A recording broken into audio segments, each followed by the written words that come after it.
Kamangha-mangha ang mga lalaking Pakistani. Nag-isipin na karamihan sa mga tao sa Pakistan ay gumagamit ng posporo para magsinde. Isang matalinong lalaking Pakistani nakakita ng pagkakataon at nagbukas ng pabrika ng posporo, kita 1 na meter buwan. Nagsisimula ang proseso sa kahoy, ginagamit para gumawa ng mga posporo.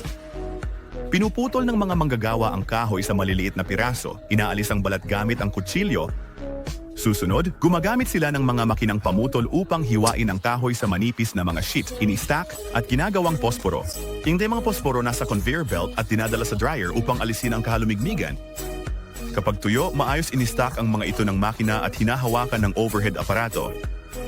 Isnasawsaw mang dulo ng posporo sa wax para sa susunod na hakbang.